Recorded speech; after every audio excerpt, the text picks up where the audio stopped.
இது பாருங்கள் mutton gravy எனக்கு சேர்க்குறது ஒன்றும் இல்லை. நான் வீடியோ எடுத்து மறந்துட்டேன். ஸோ எண்ணெய் ஊற்றி சோம்பு பெரிய சீரகம் போட்டு தாளிச்சிட்டு வெங்காயம் பச்சை மிளகாய் கருவேப்பிலை 3 போட்டு நல்லா வதக்கிக்கலாம். வதக்கும் போது நல்ல மணம் வரும். இந்த பச்சை மிளகாய் இந்த வெங்காயம் 2 சேர்ந்து நல்லா மணம் வரும். ஸோ நல்லா வதக்கி வச்சுக்கோங்க. ஸோ அதுக்கு முன்னாடியே நான் என்ன பண்ணேன், மட்டன் வேக வச்சு எடுத்துக்கிட்டேன். மட்டனில் ஒன்றும் இல்லை, லைட்டாக எண்ணெய் ஊற்றி கடுகு கருவேப்பிலை போட்டுட்டு மட்டன் போட்டுட்டு கொஞ்சமாக இஞ்சி பூண்டு பேஸ்ட்டு, ஒரு 1/2 டீஸ்பூன் இஞ்சி பூண்டு பேஸ்ட்டு, கொஞ்சமாக மிளகாத்தூள், கொஞ்சமாக மல்லித்தூள், உப்பு எல்லாம் போட்டு நல்லா வதக்கிட்டு மட்டன் தண்ணி அதுவே விடும் இல்லைங்களா. மட்டன் தண்ணி விட்டதுக்கப்புறம் மட்டன் சும்மா இப்போ இவ்வளோ இருக்குன்னா மட்டன் முழுகிற அளவுக்கு மட்டும் தண்ணி எக்ஸ்ட்ராவாக விட்டுட்டு மூடி போட்டு நல்லா வேக வச்சு எடுத்துக்கோங்க. உங்களுக்கு டிபெண்ட்ஸ் ஆன் மட்டனோட இதை பொறுத்து நீங்கள் வேக வச்சு எடுத்துக்கோங்க. இந்த மாதிரி வேக வச்சு எடுத்துட்டேன். இப்போது வெங்காயம் வணங்கிட்டு வெங்காயம் வணங்குறதுக்குள்ளே தக்காளி ஊற்றி எடுத்துகிட்டு வந்துடுறேன். பாருங்கள் வெங்காயம் வணங்கிடுச்சு. இப்போது இஞ்சி பூண்டு பேஸ்ட் ஆல்ரெடி அதில் வேக வைக்கும்போது 1/2 ஸ்பூன் போட்டு வச்சுருக்கேன். அதனால் இதில் ஒரு 1/2 ஸ்பூன் போட்டு நல்லா வணக்கி வச்சுருக்கேன். அப்புறம் சிம்மில் போட்டுக்கோங்க, இல்லைன்னா தீஞ்சு. எண்ணெய் நான் கம்மியாக தான் விட்டுருக்கேன். ஏன்னா மட்டன்லேயே எண்ணெய் நிறையா விடும், அதனால் நான் கம்மியாக தான் விட்டுருக்கேன்.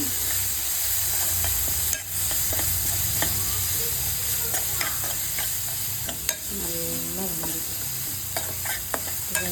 ஸ்மெல்லு சூப்பராக. ஓகேப்பா. அது நான் தாளிக்கிறதுக்கு முன்னாடி இதில் 1/2 டீஸ்பூன் நான் சீரகம், 1/2 டீஸ்பூன் சோம்பு, 1/2 டீஸ்பூன் மிளகு 3யும் ஒரே அளவு எடுத்து வறுத்துட்டு அதை சும்மா நுணுக்கி எடுத்துக்கிறேன். இது பச்சை வாசம் போயிடுச்சு. இப்போ தக்காளி போட்டுக்கலாம்.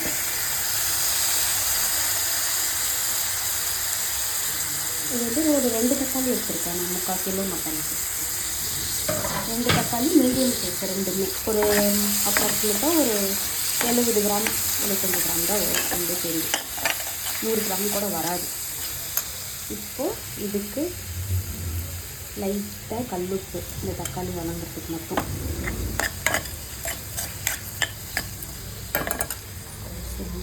பெருசாக அடுப்பு வச்சுட்டு நல்லா வணக்கிட்டேன்.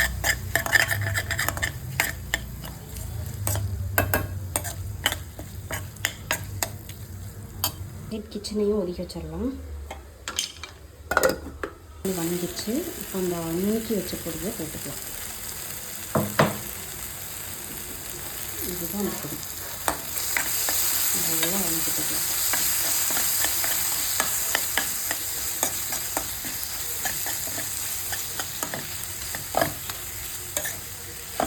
நல்லா தக்காளி ஃபுல்லாக மசிஞ்சிடணும். அது இருந்துச்சுன்னா நல்லா இருக்காது. ஃபுல்லாக பழைய மசிச்சு விட்டுருங்க. கரண்டி வச்சு மசிச்சு விட்டுருங்க, இல்லைன்னா ஸ்மாஷர் வச்சு கூட ஸ்மாஷ் பண்ணி விட்டுருங்க. லேசாக ஒரு 1/4 டீஸ்பூன் கரம் மசாலா கடையில் வாங்கினதான் போடுறேன். 1 டேபிள் ஸ்பூன், அப்புறம் குட்டி ஸ்பூன் தான் இது பார்த்துக்கணும். 1/2 ஸ்பூன் மிளகாத்தூள்,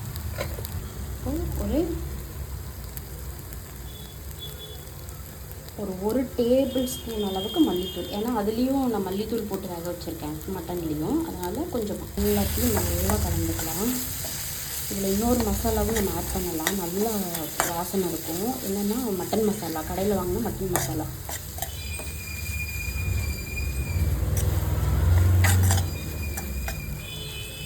நல்லா சேர்ந்து வந்துடுச்சு. டீஸ்பூன் மட்டன் மசாலா கடையில் வாங்கினது நல்லா கிளறி விட்டுட்டு மறுபடியும் ஒரு தடவை மசிச்சுட்டு, இது இங்கே பிடிச்சிருக்குன்னு நினைக்காதீங்க. தண்ணி ஊற்றினா அது வந்துடும். அது அடி பிடிக்கல, அது அந்த இது மட்டும் அங்கே போய் ஒட்டியிருக்கு. அதெல்லாம் மட்டன் வேக வச்ச தண்ணி ஃபஸ்ட்டு விட்டுட்டு இது நல்லா இதில் கலக்கி விட்டு, தெரியுங்களா கலரு,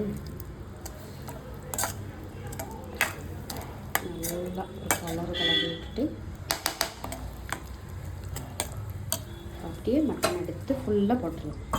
மட்டன் நல்லா வெந்துச்சு, அதனால் அப்படியே போட்டுட்டு இதில் இந்த குக்கர்லேயே லைட்டாக தண்ணி ஊற்றி இது பண்ணி உள்ளே ஊற்றிக்கிறேன்.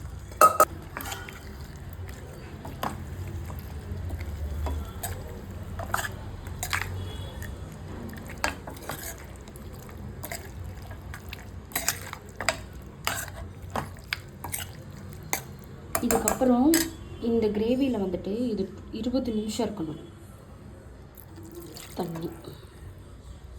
தண்ணி வந்து நான் எக்ஸ்ட்ராவே ஊற்றிருக்கேன். ஏன்னா இந்த மசாலா வந்து மட்டனில் இறங்கணும் இல்லையா, அதனால் நான் எக்ஸ்ட்ராவாக ஊற்றிருக்கேன். ஓகேங்களா?